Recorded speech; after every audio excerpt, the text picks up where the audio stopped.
खाली था और तभी अचानक कुछ और बच्चों ने इन पर हमला कर दिया, जिसके बाद गोल्डन बच्ची ने अपनी शक्तियों से उन सभी को रोक दिया। असल में वो सभी बच्चे भी बिल्कुल इनके जैसे ही थे और उनके पास भी कुछ जादुई शक्तियाँ थी, इसीलिए सभी बच्चों ने रात भर बैठकर ढेर सारी बातें की। इस दौरान लियम ने उस ऑरेंज लड़की का पता जानने की कोशिश की ताकि वो सभी जल्द से जल्द खुद को सुरक्षित कर सकें। पर उन बच्चों का कहना था कि कोई भी इंसान इतनी आसानी से वहाँ तक नहीं पहुँच सकता क्योंकि वो जगह बहुत खुफिया थी। पर तभी रूबी ने उस लड़के के दिमाग को काबू में करके उससे वो पता निकलवा लिया जो एक खास कोड था, जिसके बाद लियम का दोस्त और रूबी उस कोड का मतलब निकालने में लग गए। कुछ देर तक मेहनत करने के बाद जब उन्हें आखिरकार उस कोड का मतलब मिल गया तो वो सभी लोग बहुत खुश हुए। उस वक्त उसके बाकी सभी दोस्त भी वहाँ मौजूद थे और अब उन्हें समझ आ गया था कि रूबी ग्रीन नहीं बल्कि ऑरेंज थी। लेकिन रूबी को लग रहा था कि शायद उसके दोस्त अब उससे डरने लग जाएंगे, पर लियम के मुताबिक इसमें डरने वाली कोई बात थी ही नहीं। जिस पर रूबी ने उसे बताया कि असल में वो अपनी शक्तियों पर काबू नहीं कर पाती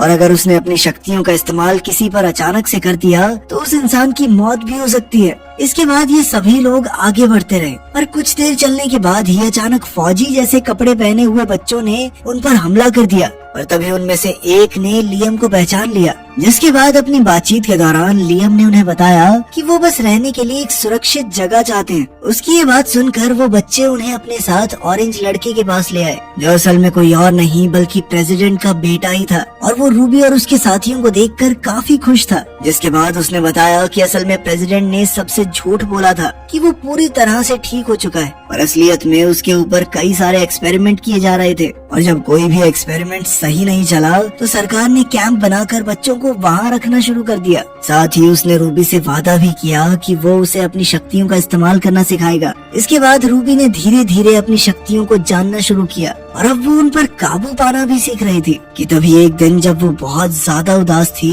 तो वो ऑरेंज लड़का उससे मिलने के लिए आया और उसने रूबी से कहा कि सिर्फ एक ऑरेंज ही दूसरे ऑरेंज को समझ सकता है और ये कहते ही उसने रूबी का हाथ पकड़ लिया। पर ठीक उसी वक्त लियम ने उन दोनों को देख लिया जो उसे बिल्कुल पसंद नहीं आया। इधर रूबी का हाथ पकड़कर वो लड़का उसकी सभी यादों को देख पा रहा था जिसके जरिए उसे पता चला कि आखिर उस रात रूबी के साथ क्या हुआ था। असल में जब रूबी रात को अपने माता पिता के पास गई तो उसने अनजाने में उनका हाथ पकड़कर उनकी सारी यादें मिटा दी थी, जिसके चलते वो दोनों उसे भी भूल गए। पर ये सब देखकर वो ऑरेंज लड़का बहुत ज्यादा हैरान था क्योंकि ये सब करना तो उसे तक नहीं आता था और अब वो रूबी से ये सब सीखना चाहता था। लेकिन रूबी ने बताया कि वो खुद भी नहीं जानती कि वो ये सब कैसे कर पाती है। कुछ देर बाद जब वो कमरे से बाहर निकली तो उसकी मुलाकात लियम से हुई जो उससे काफी नाराज था और उसका कहना था कि